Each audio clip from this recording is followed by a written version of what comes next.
You will actually be able to do that by the end of the class tonight. Mike will walk you through that. He'll walk you through one way to do it, and then your task is actually to improve upon that performance, and so for your individual submissions. And so, and we'll point out some of those things as we go forward. And then what he'll kind of close up with is he'll spend a little bit of time then talking to you about what will be beneficial to you when you get to your group projects, how to save files, how to share files, also how to, the program has lots of performance data that's generated, lots of data that you can then take and create profit loss statements and things like that, and get different financials. So we'll show you how to export those and create those files as well, which you will find useful for your project. And so it doesn't cover everything, there's a lot more there, but I think this, after this hour, you'll be up and running and able to navigate your way through the program. All right, and so Mike, I'll kind of hand it over to you, and then kind of like last night, I'll just interject as we prompt different conversations that I think might be helpful. Yes, that's definitely the way to go. And then also, my colleague Steve Koji is on the line. You want to say hey, Steve?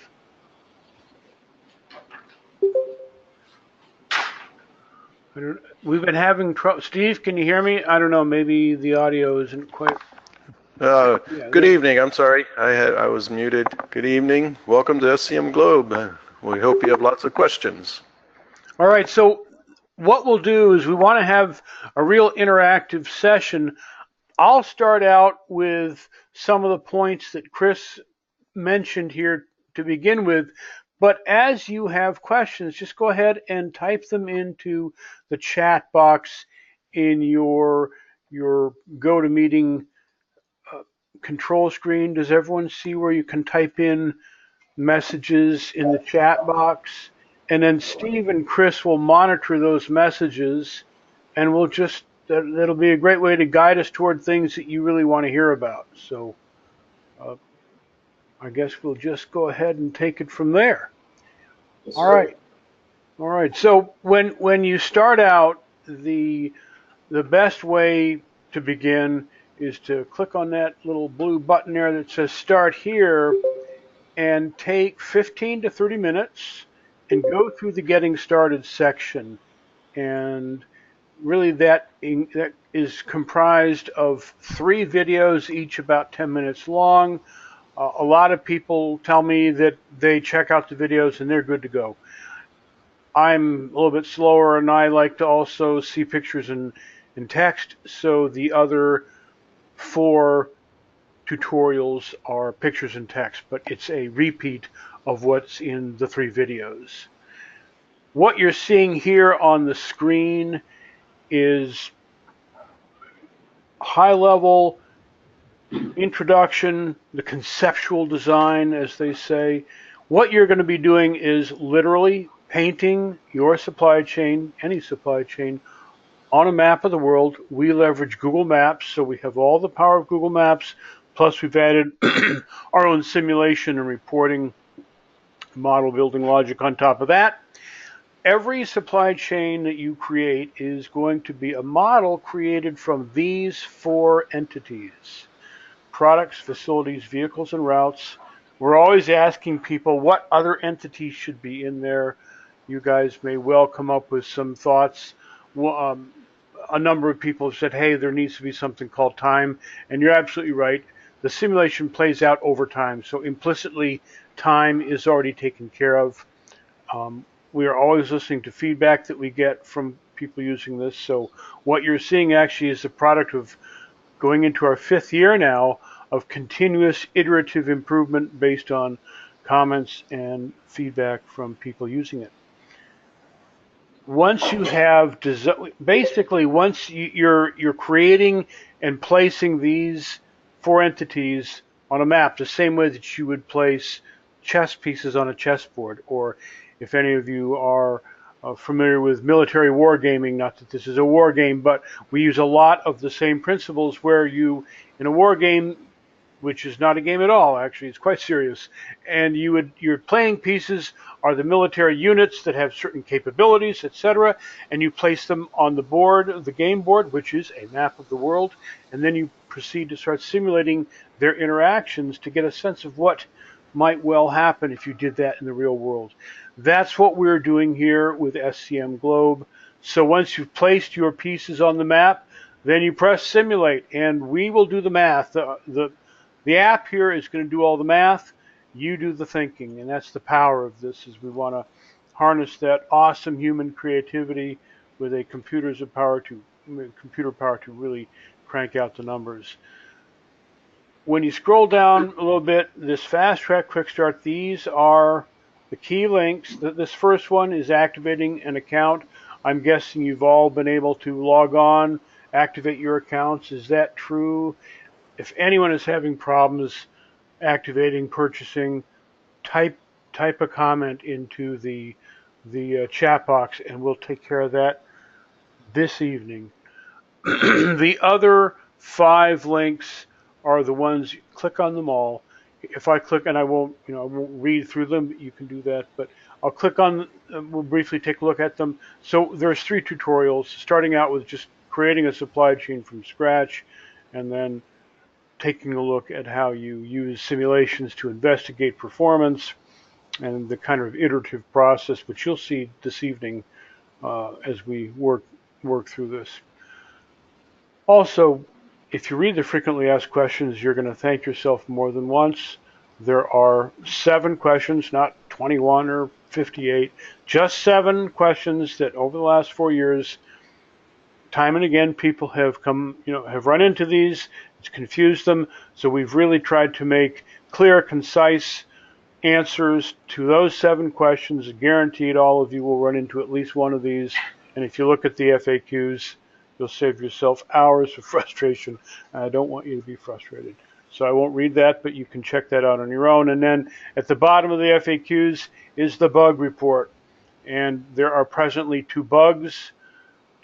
If you guys come across another bug, we want to hear about it, and we'll be all over it like a man from Orkin. And when you look at the bugs here, we describe it and then how to work around it. So there you are. Go ahead, Chris. So, quick, so if you, because you're driving, can you go back to the bug report just real quick? Pardon? I didn't quite. Go back to the bug report. Yes. There we go.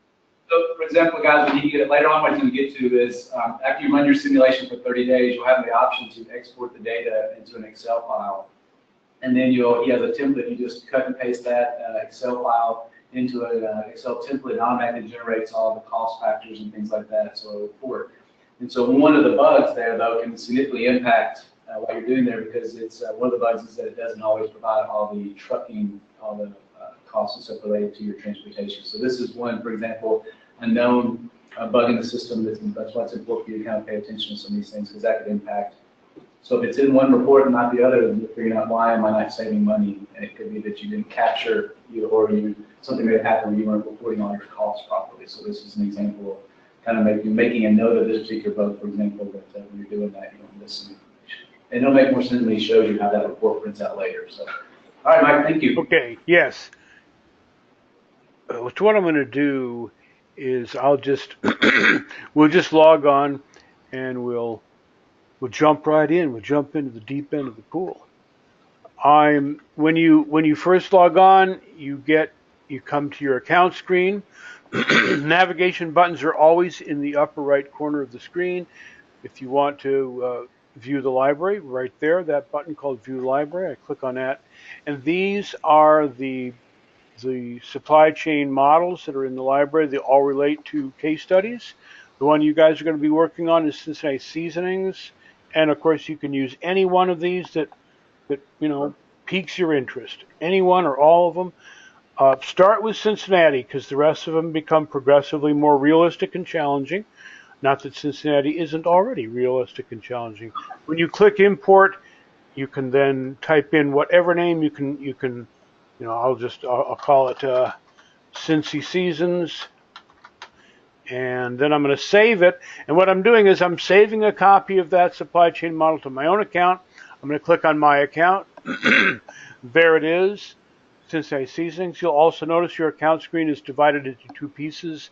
At the top is your active supply chain models, and then the bottom half is what we call save states. and we'll talk about that as we go along this evening. It's where you save versions of your supply chain as you're working on it. So as it evolves, before you make a major change, you might want to say, hey, let me just save this, because if the change I have in mind and I go and make it and it doesn't work out, there's no undo button. So you'll just restore from an earlier version of your supply chain model. So I'm going to click on edit. When you're working on your supply chains, all you're ever doing is editing and simulating. So there's a lot going on, but there is an underlying simple pattern here as well. So when you first log on, what it will do is it will paint that supply chain on a map of the world, and that map of the world is Google Maps. So we really leverage the heck out of what Google can do, and then we make a whole lot more. Um, uh, we add all of the power here to first create the model of your supply chain, and that's what we have going on right here.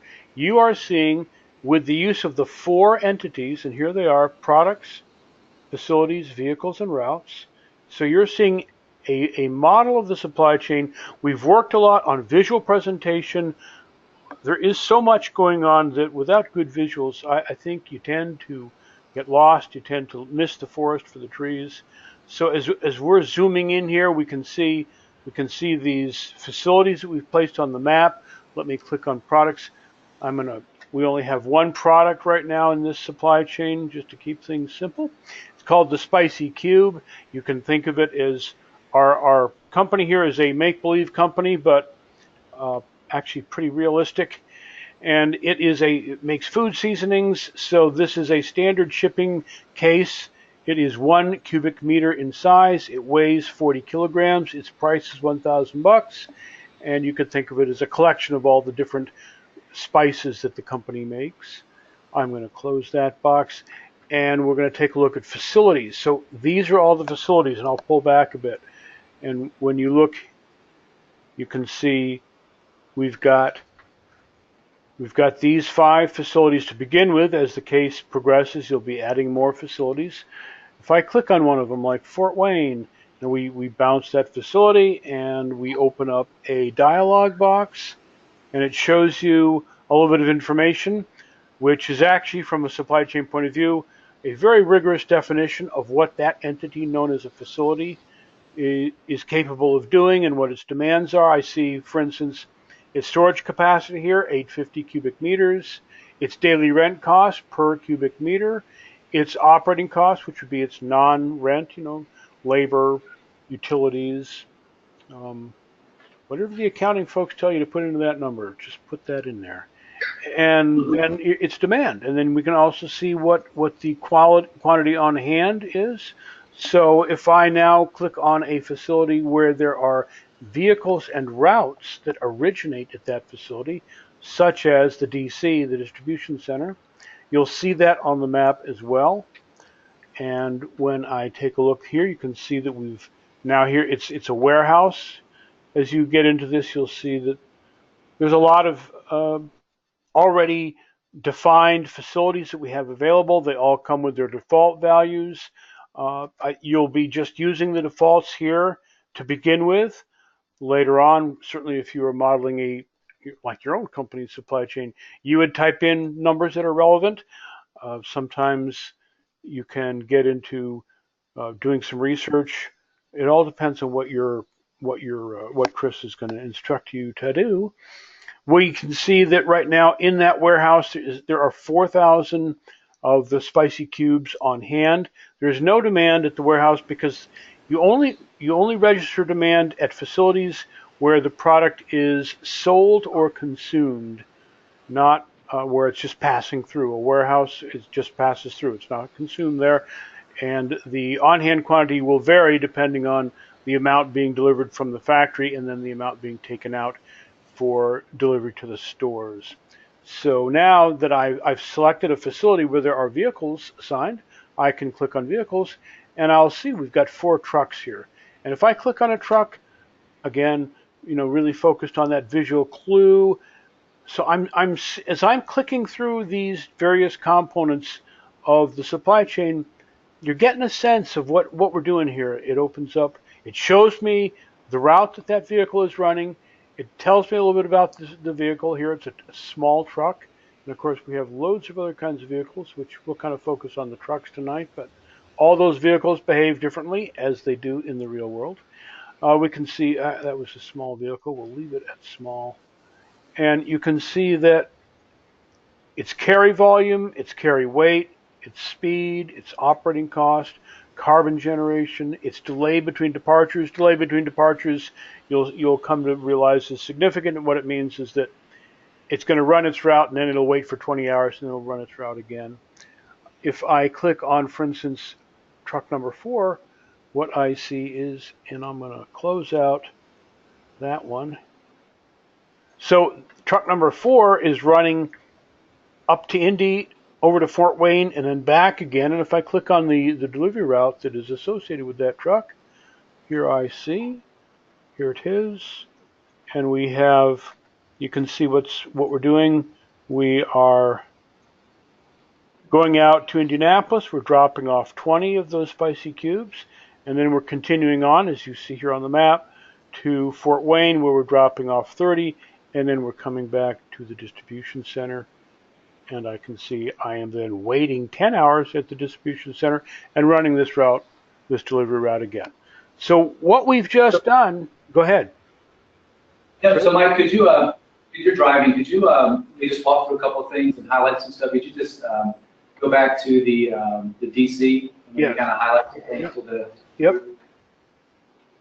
Here we go. So one of the things about this, if you're following along, or is that, so he selected this distribution center. So I want you to see, we're going to use the default values. So in this particular case, just for the time we have in class. But what you'll notice is that you have a storage capacity of 15,000 cubic meters. You're paying for that space, not necessarily you're going to be billed, not necessarily how much you're utilizing. So right now what you'll see in this particular facility, you're only utilizing 27% of the space that you're paying for in that particular sense. So these folks in here and the folks online, you want to kind of see that.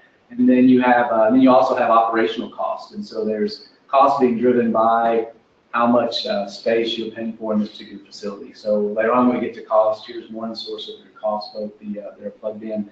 The other piece that he pointed at is that to get into the individual vehicles, all the vehicles are assigned to a facility.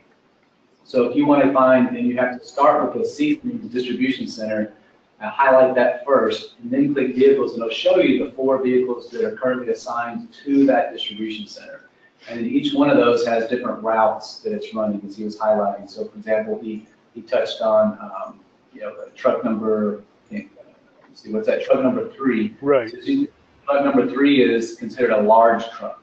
And so a large truck has, they all have different speeds, capacities, cost, all those types of things. And so for our case, your primary decision will be between the 3 different sizes of trucks and to move in terms of the volumes.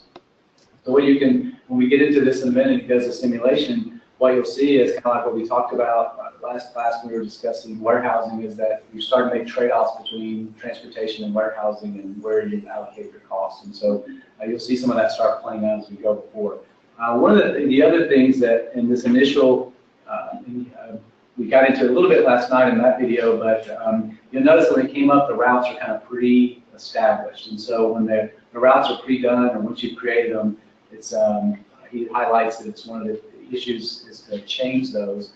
But in part 2, your group project, you will each, I'll be giving you different cities. And so when you're creating those, determining where those facilities are going to be and how you're going to support those, you'll actually be able to create those routes, and then you can actually do what you would do on Google Maps. You can drag it and play around with the routes and things like that. And so, so there's some flexibility in that. So you have to start at the facility, then identify the vehicle, and then based on that vehicle, then go to the route. Does everyone kind of see that? And then on the route, you'll see that he's got in there. It's when he's got pulled up Cincinnati to Indianapolis. It's giving you the amount of time it takes. It's giving you the volume, and then down at the bottom, he's specified, this is going to the Indiana store, and this is how many products it's going to drop off. And so that's giving you a sense of how much you're delivering to that individual store.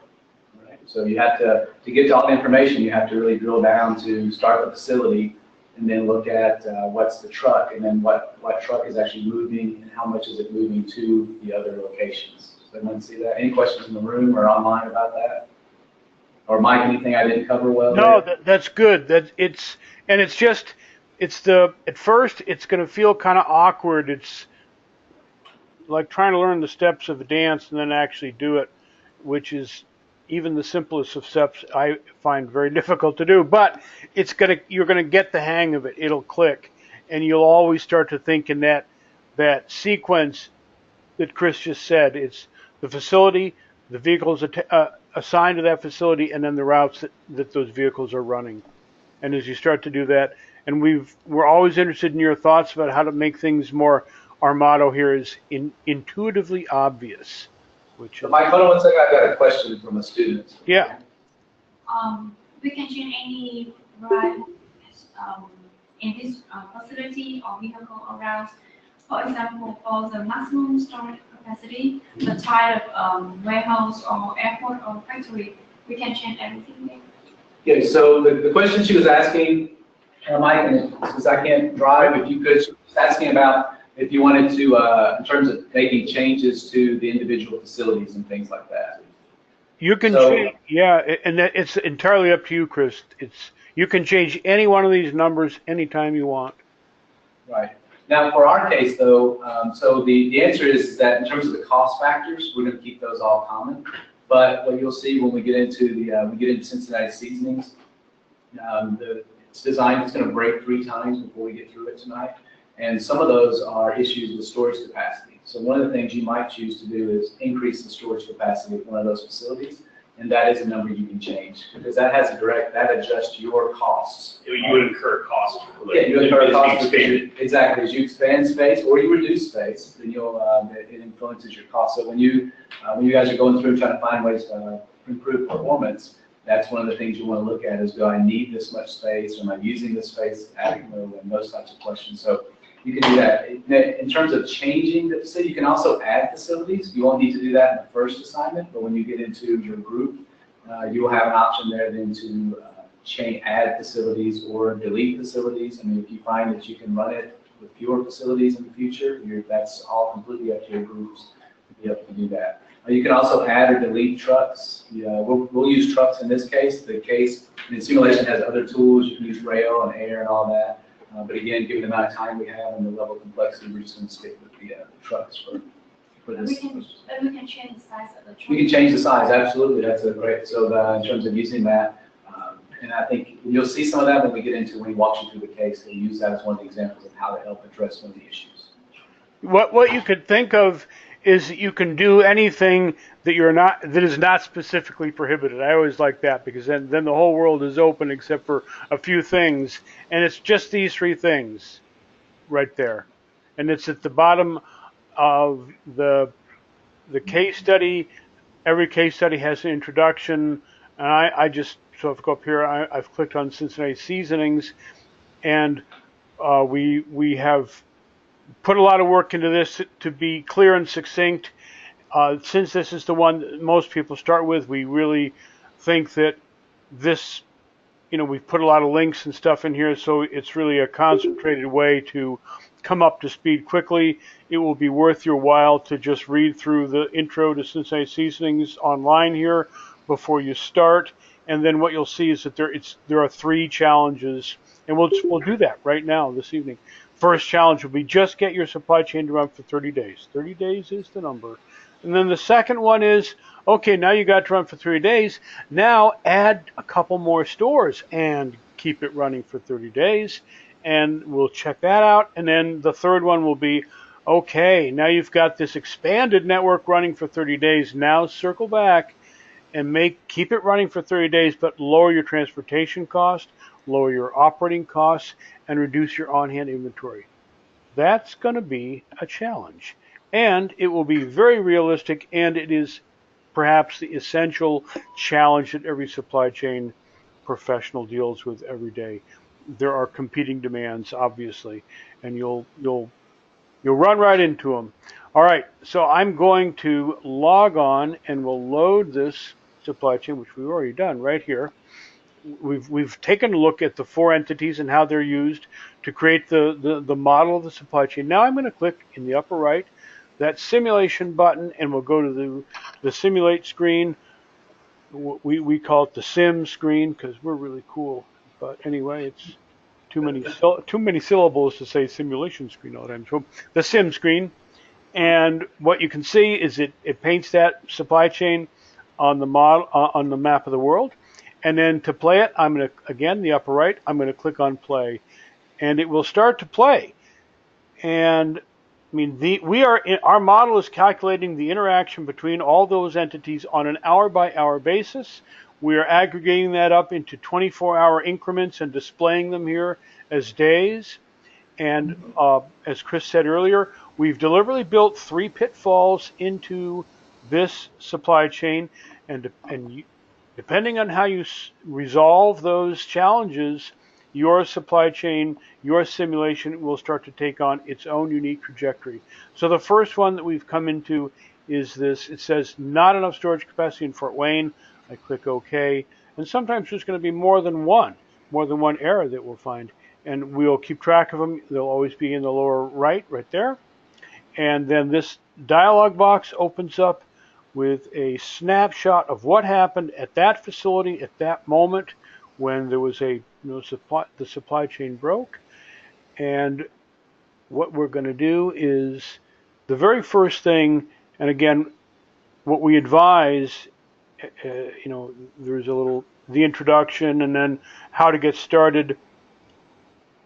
Just do whatever you think you need to do. Don't agonize. It's going to seem overwhelming, and not to worry. Try stuff out. The computer will do the math. You just try stuff. What if we do this? What if we do that?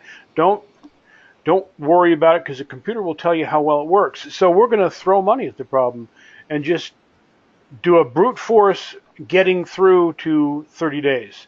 I'm going to click on the browser refresh button, and we'll just redraw that supply chain. And since we know that the problem that we first found is in Fort Wayne, I'm going to... Yes, go ahead. Just real quick, in case, so just navigating, so you'll notice that now when he clicks simulate, he now has basically 2 tabs open. So there's a separate window that's open. And so he's just going back and forth between those to make adjustments. He'll save it, and then it'll go back and it'll update it, it'll go rerun it. And so you're basically toggling between the simulation and going in and making the edits. And so it's bounce back and forth. And that's a key thing. Sometimes people have their browsers open all the way, like on a Windows machine. If you hit F11, it goes up and you can't see the tabs. We've had people say, "Oh, there's no tabs." Well, actually, there are, and you need to make sure you can see the tabs. Otherwise, our software will make you crazy, and we don't want to make you crazy. You'd have to be going back to the account screen. Anyway, luckily, okay. So our problem right now is in Fort Wayne. So we're just going to make it larger.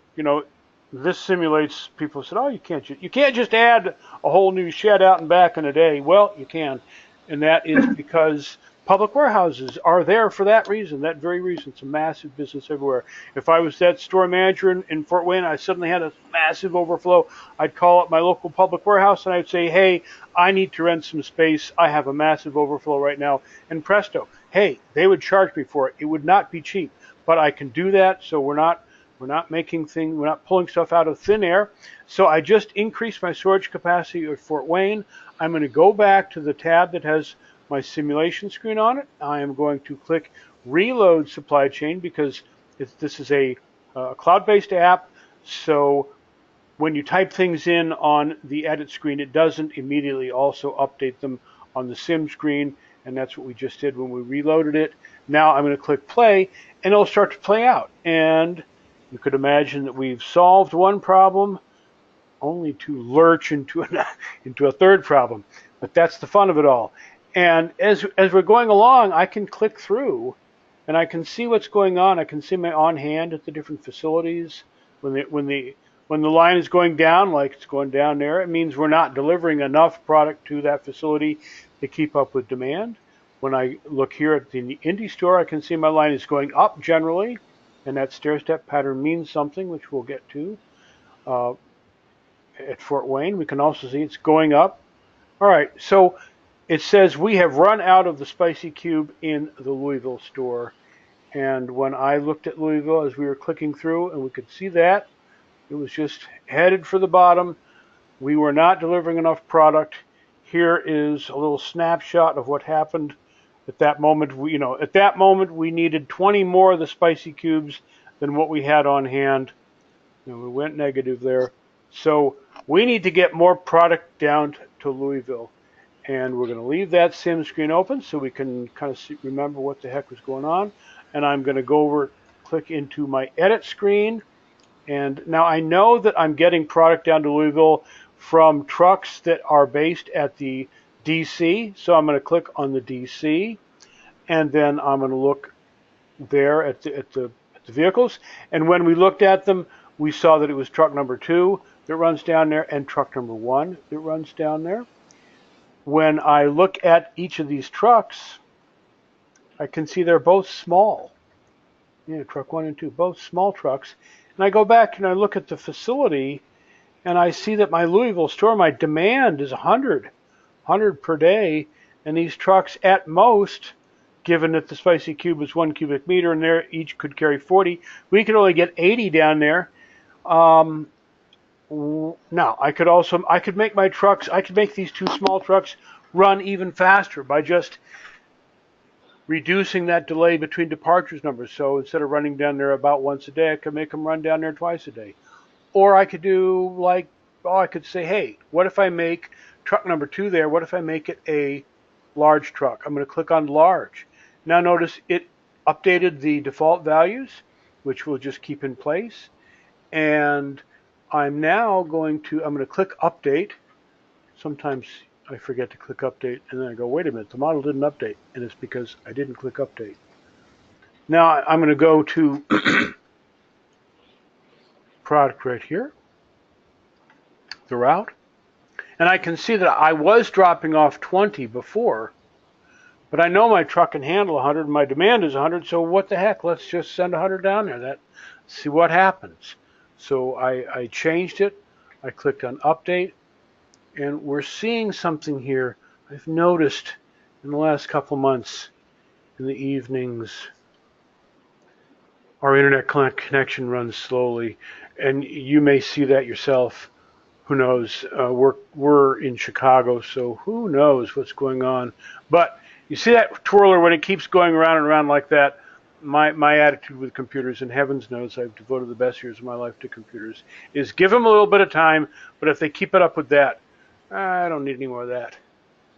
They're not up to any good. So I'm just gonna click the browser refresh, which just reestablishes the connection with our servers, which are up in the cloud. We use the Amazon Web Services cloud to host this application.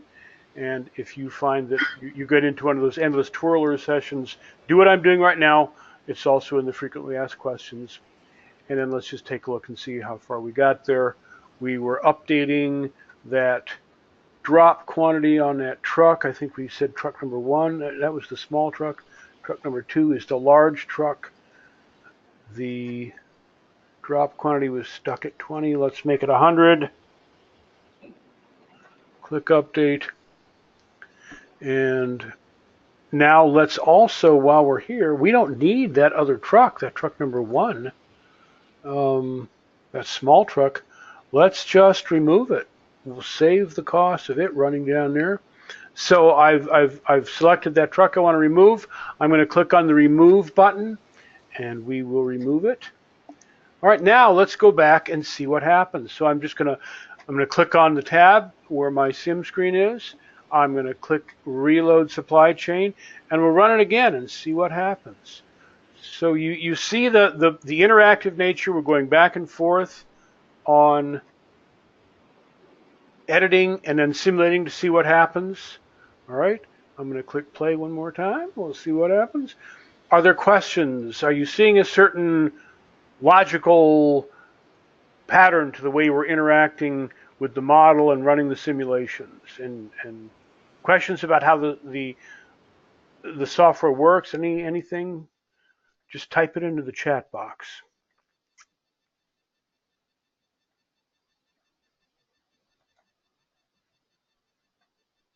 Not good for my video game title. It's what? It's only gonna feed into my video game issues. No questions for the folks here in the class, Mike? All right. Notice, for instance, here, Louisville is flat. The on-hand is flat because we've matched supply with demand. That's a good thing. All right. Not enough storage capacity in the seasonings factory. Click OK. Just to kind of note here, and what you're doing when you start to play with these simulations is you're starting to build a mental model of how this supply chain works. And we're showing you just a handful of key indicators that, most any supply chain manager, one of the 4 or 5 things they want to know is amount on hand by product by day, and certainly, is it going up, is it going down, or is it pretty well flat, meaning I've matched my supply and demand. So one of the things that you quickly will start to see is, well, when it's going up, hey, you're delivering too much stuff. You can deliver less, and that will be a good thing because you'll accumulate less inventory and you'll rack up less transportation and storage costs. Same thing, Fort Wayne is out of hand. What's going on in Fort Wayne? So our problem right now is that it's the seasonings factory. Now so I'm going to click here on the factory. You can see it's going up. We had that problem in Fort Wayne. We just added more storage. We could do the same thing here. We don't need to, we can try anything we want and then see what the numbers tell us. But I could also take another approach. There are many approaches. So look at this. In the DC, the amount is going down. Well, instead of just adding more space to the factory, I could ship more product more quickly from the factory to the DC. I need to get it into the DC anyway. I can see here we're not delivering enough because delivery trucks are pulling it out of the DC faster than we're replenishing the DC. So this is going to be a problem at some point anyway. All right, let's do that. I'm going to go back to my edit screen. I am going to click on, in this case, take a look at the factory. So I'm going to click on the factory. And a quick look at what we're doing. And again, we don't just have a factory somewhere in Cincinnati. We are really encouraging because supply chains live in the world and factories are in particular locations. They're not just somewhere. And so when we zoom in on and I'm going to click over to the satellite right up there. I'm also going to close out that box there. And when we take a look at where that factory is located, you can see it's in an industrial area. And if I keep zooming in, now this isn't a metal bending kind of factory, but it could certainly be a food processing factory. Right now it's PNC Equipment Finance, but we're going to move those money guys out of there and do something productive. And you can also see that we are next to a big rail yard. And as I pull back further and go up here, and I see here's where the distribution center is, and we have placed the facilities in realistic locations where you would expect to find facilities of that nature. Same goes for the stores. What is best practice for locating a distribution center? Best practice is put it on the outskirts of town so your delivery trucks aren't caught in downtown traffic, and put it next to a transportation node. Got it. Yes, sir. What the heck is a transportation node? Well, look at this. It's where you can see it's where the intersection of 2 major highways is. I can also see, again, that there is a rail yard, a freight rail yard right there. And if I look around, well, look at that. There are a lot of trucks. Look at all those trailers, and look at all the flat roofs and the parking lots. So this is where you would find a distribution center. So that's another thing. We want to make supply chains real. We don't want them to just be abstractions because there's nothing more real than logistics. All right, I'm going to switch back to the map. And so what we're going to do is we're going to make, if I click on vehicles now, there is that one truck called Factory Truck 1, You can see it's running every 8 hours. If I click on the route that's running there, we're just running, you can see right here, it takes a third of an hour, so in 20 minutes. Just a shuttle buzzing back and forth, and it's running every 8 hours. I could make this truck just run more frequently. I could make it run every 4 hours, or every 6, or every 2.5, whatever I want. Or I could just say, hey, let's make it a bigger truck. What if we do that? I'll say, make it a bigger truck. Give me a large truck there. And we're going to then,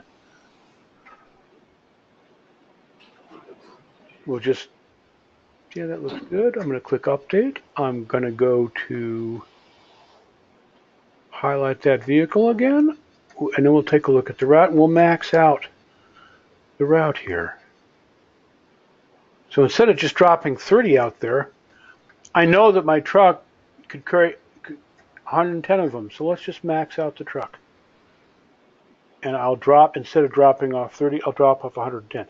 If I say, oh, try to squeeze 200 in there and see what happens. Well, we do have logic that will say, no, you've overloaded your truck. So you can overload even with the weight or with the volume. So we will say, all right, I know I can squeeze 110 in there. That's really tight, but we'll do it anyway. All right. And then what we can do is we'll run it one more time and we'll see what happens. I'm going to go back to my simulation screen. I'm going to click on reload, and I'll show you now. We've gone back and forth a couple of times with the simulations and the editing. We think that it's very important to run your simulations at normal speed for a while, because I know we're all in a hurry and life itself is way too fast. But if you start out slow, you'll start to see what the patterns are. You'll start to see how the products are flowing through the supply chain. But now, as we're pushing out towards 30 days, let's make it really run fast. I'm going to click on play, and you can see it's obviously running a little faster than it was before. But you're still seeing all the same data. You can see my on-hands charts there. If I look at vehicles, here's the running costs of those trucks. If I look at products, I can see where the products are. Note where the big numbers are, where the little numbers are. And as it starts to run along, actually this thing will probably take us past 30 days. Let's see what happens. We're getting pretty close. Yeah, there, we've passed the 30-day mark. Every supply chain will eventually run into a problem. Nothing runs forever, usually. Not enough storage capacity in the factory. And the reason why we're focused on 30 days is that most companies now, and certainly all the supply chain professional societies, the APICS folks and the CSCMP people, everyone is saying that a 30-day S&OP cycle is where you want to be. S&OP meaning sales and operations planning. And back in the day, we would try to come up with quarterly plans or even yearly plans. That was way back in the day. Nothing stays the same long enough anymore. People don't even like to quote, suppliers and vendors don't like to quote prices beyond about 30 days, certainly not 90. Nobody's going to give you 2 years guaranteed prices anymore, generally, not that I'm aware of anyway. And so we navigate through an uncertain world in 30-day windows. Short-term projections are obviously going to be more accurate. So 30-day projections can be pretty accurate versus 3-month projections starts to be kind of a crapshoot past 60 days for sure. So why do it? Why not instead really focus on making your 30-day projections as good as possible? The S&OP process is a continuous rolling 30 days. It's not just a stop and start. And it's a way of combining input from sales, operations, manufacturing, marketing, finance. So you'll probably hear more about that in your course anyway. All right, what I've got now is a pretty good design. So we have, if we go back here and look, we have met that first challenge.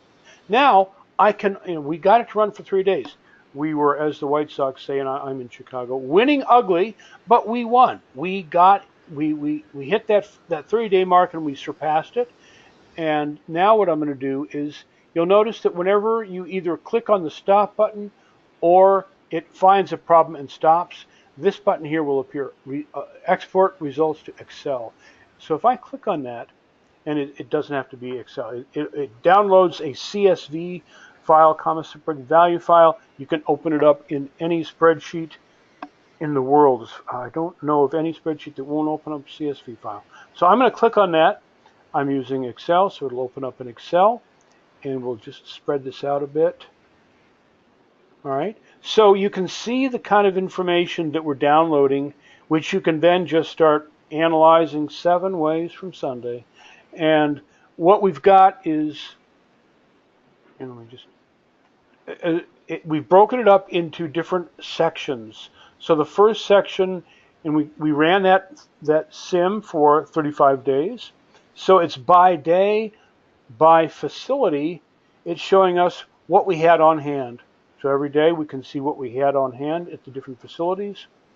As we look at the demand report, we're seeing what we have. Now demand is steady in that 30-day period, in that 30-day planning window. We kept it steady. At some point we may start to variabilize that or give you the option, but it will be plenty challenging the way it is. The production, and again in the real world, production would probably vary a little bit in that 3-day period, but that's a good enough to start with. And then we're showing what comes into each facility. These are cumulative numbers, so you can subtract one day from the other in order to get your dailies. The out numbers, and again, they're cumulative. And when we take a look at how you use this data to start creating monthly profit and loss statements, what you can do is what is going out of facilities that are retail facilities can assume to be sales, unless they're being shoplifted or stolen. But we'll assume that they are sales, and then you just simply multiply it times the product cost plus whatever retail markup you may want to put on there, and there you go. You've got a pretty good revenue number, and then you start to subtract things like your costs. And you can see what these costs are. They are cumulative. And then here you see that this bug that Chris mentioned, it only downloaded the factory truck, and it didn't download, because we have 3 other trucks that are there at the DC. So the answer to that one is we are looking into this, and as you start to play, this bug seems to work itself out as people start to play with it. By the time you get to the 2nd or 3rd week, for some reason they're all downloading, and it's driving us nuts. We can't figure out why. We wish they would all download right from the start. But anyway, if I go to the sim screen, I click on the vehicles tab, here I can see what those costs are. So they're the 3 trucks that didn't download, so you could type in their numbers into the spreadsheet where they're supposed to be. Any questions? So if it doesn't download, it just won't show up, or will it show up with like truck 3, I have 0 total carbon? Does that mean? With the carbon right now, we're also not downloading it. We haven't put the logic in there. It's something that we mean to get to. But again, you can, if I look here on the carbon, I can see now what those are showing is 0 because we didn't put carbon numbers in there. Truck number 2 was probably a large truck, and we did put some carbon numbers in there for them. So when we start, we've done a project which has turned into a case study, which is a lot more realistic and challenging, which is a real company that makes upscale furniture. And you'll notice if I go up here, it's called the Java Furniture Company, not its real name, but it is a real company. European furniture maker, biggest business unit, is making upscale furniture in Indonesia from hopefully sustainably harvested teak wood and other exotic tropical woods. And they really wanted to get a handle on their entire carbon footprint, plus or minus a ton or 2. And you can put all those carbon numbers in. They were very keen on that. And what you'll quickly notice is, although you can't nail everything down to the last kilogram, you can certainly understand that as you shift your supply chain, for instance, to rail or shipping away from, say, air and trucking, your carbon footprint will go down. So there's a lot of things you can study in here, but we're not really focused on that in Cincinnati Seasonings. I hope that's not too long-winded of an answer. It sounded pretty long-winded to me, Mike. So Mike, just real quick, could you show them real quickly what they use that cost data output for? Yes. Let's go to, if I go to Cincinnati Seasonings and down towards the bottom, and we have sprinkled links everywhere so that you can always find, so you can stumble across stuff.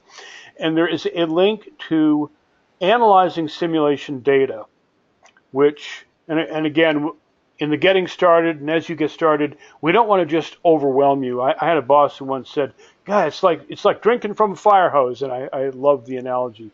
It'll just make you explode if you try to take in too much too quickly. You'll start to explore, you'll start to wrap your head around what's going on here. In the analyzing data, there's some interesting explanations. For instance, a little bit of a talk about what these lines mean as they slope up, slope down, the stair-step pattern, the sawtooth pattern. If you keep going down, we'll talk about here's how you download your simulation data, which you just saw me do, and then we'll talk about the kinds of data that you get, and then here's how to prepare that data to pull into a standard template which we have available, which you can download to your PC. And what you'll do is you'll cut and paste the simulation data that you download and paste it right into this reporting template. And so I won't just read it, but you can see here a little explanation about what to do. And you can see here is, if I just take the sim data that I just had, actually I could do it, and paste it into this reporting template, I will produce this profit and loss report. And so you could basically, every challenge is essentially a month's worth of time. So you can start to create a sequence of monthly P&L reports, and you could see how your supply chain is evolving, how your performance is increasing, how your costs are getting better in hand. Right now, this company is losing money. We in that 15-day period or 30-day period, we managed to lose $1.5 million. And if I start to take a quick look around, like what's going on, where's all this? Where are we bleeding cash? Well, look at that Fort Wayne store. That catches my attention right away. For instance, as an ops guy, I look at inventory days of supply, and okay, reasonably tight. We could tighten both of those stores up, but wait a minute, what's this? 55.85 days of supply out in Fort Wayne. I need to find out what's happening out there. And then look at my storage costs. Look at, we all hear in the industry, turn and earn, turn and earn. Don't have a lot of inventory on hand that you aren't immediately turning over, because that just becomes fixed cost. So the Fort Wayne store is losing money. The other stores are making money. The other stores, especially as you lower your amount on your inventory days on hand, and this isn't just some magic equation that I cooked up in the background. You can check the math. It's pretty straightforward. It kind of freaks me out because it really makes it so clear that operations and finance are two sides of the same coin, and you can't just focus on one or the other because they both work in tandem. So as we come down here to the bottom of the Cincinnati Seasonings, then we click on Analyzing Data. Right here, here's a link. It will go to Google Docs, and you can see that there is a file right here, and there's a little note here, just download a copy of this to your computer by clicking on File, top left corner of the screen. There it is. And a lot of you already know how to use Google Docs, so I'm telling you stuff you already know. And I'm going to go down here to Download As, and I'm just going to download it as a Microsoft Excel spreadsheet, and there it is. I downloaded it, and if I click on it, it opens up. And when it opens up, there are two tabs. You can see tab number 2 is the simulation data. And what I have here is the results, which I trimmed off. I trimmed off the extra past 30 days. Everyone, you don't want to have 35 days. You could, but it wouldn't do. Then you couldn't compare it to each other. So as you all start to work on your supply chains, there is a relentlessly objective way of measuring comparison, measuring your performance against each other, which is simply, the cold hard numbers here. And when I look at this, every time I look at some places as a finance person, I say, oh, there's some things I need to do. And then I go back to my model and I make some changes. And then I run it, and then I download the simulation data. I cut it and paste it in here, and I look at this again, and you can start to see you're making progress. You can see it on screen. You can see it on these financial reports. So it's a really it's a good way. You'll be able to really appreciate. You'll see things from a lot of different angles. So real quick, yeah. So everyone actually have saved a copy of that, so that's available to all of you on TCU Online. So you can either download it here, or it's also posted in the folder for the class, and so it's there as well. The reason why I wanted to kind of walk you through that is that's one of the things that obviously I would expect to see, that you've kind of taken the data and then you can compare costs to show that you've made improvement in the performance. So that's the kind of stuff I look for there. And if you'll, he touched on it briefly, but in that section, that how-to tutorial, he's talking about only cut 30 days, and so it actually shows just delete those rows, and because you paste that template in, to automatically generate all those numbers. So, but you got to paste it in the template in the way that it's set up to read. And so make sure you just are mindful of that when you do that. And again, in the how-to, he actually has screenshots and showing you very specifically how to do that. So, for example, in this one, he ran it for like 35 days. And before you paste it in, make sure you shrink the data that you're pasting down to the right size for the template. So just limit it to 30 days. That makes sense. And so he's got how-to shots, screenshots, and things like that if you forget. But just make sure you do that. All right. And Mike, could you walk them through now in terms of how to save it and how they might want to be able to share it when they get in the group project? Yes. So, the reason why it's really good to have individual exercises is that once you all feel like, you've all kind of gone through basic training, you all know how to operate the software, you all have created a conceptual model of how you construct supply chain models out of the 4 entities, and then you combine that brain power when you work in teams, and really, it's as we all know, teams who work together come up with ideas that no individual other than the occasional Albert Einstein would come up with on their own. And so to download, if you get like right here, we got this supply chain to run for 30 days. So we know now that this model will run for 30 days. Maybe I'm in a team and I want to share the model. It's not the be all and end all, but hey, I got to run for 30 days. I could pass around to people who could then begin to look at it, add their own improvements, keep circulating it, and it's amazing how things just start to get better and better. So what I'm going to do is, there's a couple of different ways to do it. Like if I click on options, I could click save. Another way is I can go to my account screen, and right here, there's the save button, so I could click on the save button. I can give it a name, so I could say this is Mike's week 1 solution. And then I'm going to save that. So what I'm creating now is what we call a save state. And then that, I will just download that save state. If I go down, it'll be at the bottom of my list here. And if I download that save state, which I just do, you saw that right there. Now it downloads as a .json file. We call them JSON files. So if I then went into my email and addressed the email to Chris or to my teammates and attached that JSON file and sent it off to them, when they got that email, they could then download it to their own PC, log on to their SCM Globe account, and then right there in the dividing line between your active models and your save states, if I click on the upload save file, I'll open up the file directory, and I know that it's in my downloads folder, and this will sort itself out in a second. And then, so there it is right there. It says Mike's Week 1 solution. If I double click on that, it uploaded it, file complete. So it will then upload itself to be again, and here you can see I just uploaded it. We have a different timestamp and it's also in lowercase. So, and now I want to restore that to be an active model. So say that one of you guys had just sent me this model and said, hey, check it out. I think we have an interesting idea here. You sent it to me. I uploaded it. I'm going to restore it. And then it'll be in my active models. And there it is.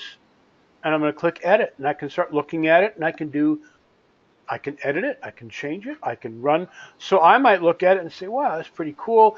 And then did you think of this? And then just go ahead and do it. And maybe I'll then save it as, the Week 1 solution, plus Mike's ideas, and then send it around to the group. You see where I'm going with that. So there it is. Make sense to people? Any questions about that? It's something you'll use probably more when you get to your group project. All right. Okay. Any questions for Mike?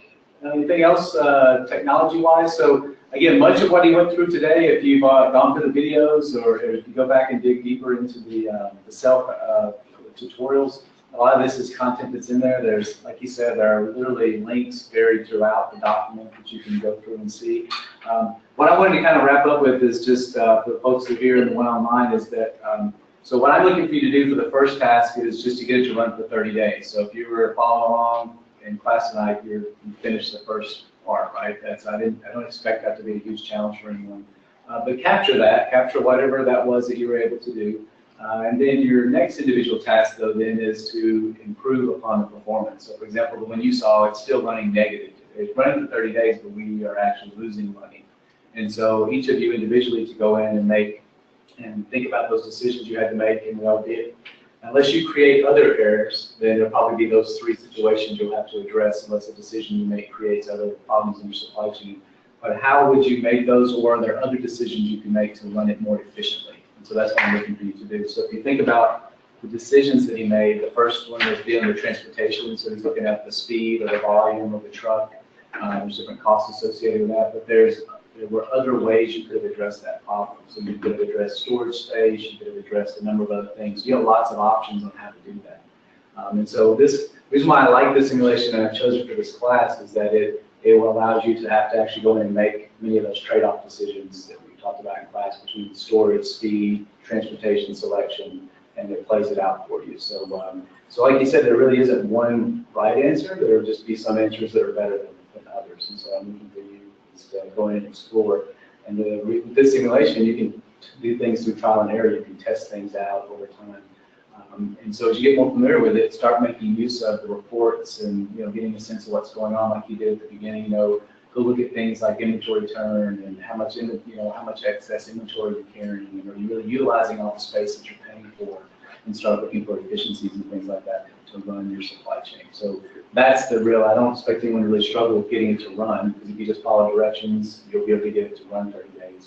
Now I'm looking for you. Sorry, Boomer. You got to do more. But now it's for you to go in and really explore those different options and see how well you can get it to run. All right? Does that make sense to the folks here? And anybody online have any questions about that? In terms of the actual output, I'll give you further directions on exactly what to submit. I'm not going to go through and run 31 simulation models across all those kind of things. So it'll be a kind of an annotated PowerPoint with screenshots in your financials and just a description of the decisions you made and how you were able to reduce costs and run it more efficiently. So it would be more of a narrative type thing versus me actually running all your individual simulations. I might have you pull them up and do some in class if you have an especially interesting solutions. But that's kind of what I'll be looking for. That makes sense. Any questions here? Any questions online? Or only variable that we really can't touch is the daily demand. Yes, and so very quick. So I don't want you to change any of the demand. So leave that's constant, or the production. So don't change the production capacity or the demand, or any of the individual cost factors that are embedded. So don't give yourself a break and say, hey, I found warehouse bill $2. Right. So keep the cost. Really, but you can make decisions dealing with capacities, vehicles, all that type of stuff is fair game. But don't mess with the fixed types of factors, because that gives me a common basis to assess everyone on. And so that's the reason we're doing that. If we have more time, one of the models that, one of the ways that Mike has shared that other are being used in other, especially grad programs, is that really to have you go through the SA and O&P process and actually go do market analysis and go find out what does real estate cost in a particular part of town and come up with rates and generate costs and things. But given the condensed nature of our class, we don't really have the, to go out and do all of that, those types of things. And so, to reduce some of the complexity, just keep the costs as they are at this point. Makes sense for this particular first round. So keep the demand and keep the cost, even the cost. Yeah, don't change any of the rates that are embedded in there, and don't change the demand or the capacity, the production. So right now it's producing the same 350 units. Don't ramp up or ramp down production. Yeah, I think everyone was just going to shut down production. Well, that's what some students at another university were doing this, and their professor wrote a very salty, but I thought humorous and to the point email, which I asked if I could post, and I did. And he observed that his students had figured out that if they sent demand down to zero, they could also save big time on transportation because they wouldn't have to deliver anything and all would be well. And he said, yes, and the business would die. That's crazy. Don't do that. I'm sure that was a far less prestigious university than TCU. Yes, that's right. One way to save money is just do nothing. Right. That's right. So, there's that. And we don't prevent you from doing things because this software can also be used to model real supply chains. So we're not here to, slap your wrist if you start gaming the system, but it'll be quickly, everyone can quickly see that, oh, you're gaming the system. So there's no place to hide really. But when you just start applying real, and these default numbers are based on research we did now going to be 4 years ago, which is a lifetime ago, right? But as you start to work with these, all the numbers are relative to each other. They're all meaningful, as in big trucks, cost more per kilometer than small trucks and that sort of thing. Warehouse space is less expensive than retail space, as you would expect. But I'll leave it at that. There's one other thing I do want to point out, which is, and it's in the nature of the model itself, and sometimes people will be puzzled or think that it's a bug, understandably. One of the FAQs, it's actually the second one there. Sometimes the delivery of products doesn't arrive when it should, and sometimes my simulation results are not the same as others working on the same case study. And that's because of, and let me, the way that these stores are placed, if I was, and in one of the challenges, your second challenge would be to place a store in the northwest suburbs of Columbus, right up here, near this I-35 and 294 intersection. Depending on where you place that store, and there's a lot of places, especially if I switch over to the satellite view again, you can't just drop that store in the middle of a golf course. But you zoom in, you take a look around, and look at all these shopping malls. So it's going to be in one of those shopping malls. But I may just choose to put it there, and someone else might choose to put it in this shopping mall right over here that's on the other side of the of the interstate. Like I may choose to put it over here in this one. So those little differences will add up in the thousands of calculations that we do. And so what you'll see is that unless you're all doing identically exactly the same thing, which is always kind of suspicious, you'll have slightly different results. Not vastly different, but slightly different. And I always say now, because in the last 2 weeks we had an abject lesson into modeling, and when you would look at the maps that kept projecting the eye of the storm that was going to go across Florida, they all grouped up, and we all generally knew plus or minus 100 miles where it was going to be, but exactly we didn't know, and each model run would project a somewhat different path, and then some of them would be way out on the extremes, low probability. The same math is what we're using here. Luckily, a supply chain isn't quite as complex as a weather model, but it's the same math. It's known as it's deterministic. This doesn't have probability in there, but it's non-sequential. So it's not just a wicked linear programming algorithm that you feed some numbers in and it crunches them out and gives you always the same answer. It's non-sequential. So every time you make a change to one of the four entities, it ripples throughout the model and changes all the rest in ways that sometimes are counterintuitive. So you will probably at some point say, what's going on here? And so check that out. The butterfly effect comes right out of some work early on that was done with weather models. You'll see it here in this supply chain model. All right, I think that pretty well covers the only it. Thing is also if you mentioned it last night, Mike, just how they could submit or send you a note if they identify or you work with the software. So on either the simulate screen or the edit screen, you'll see in the upper right something that says support ticket. So you click on that and you can send us, just describe the problem that you're having. It's also very useful if you have a model that just looks like it's crazy, it's doing something wrong.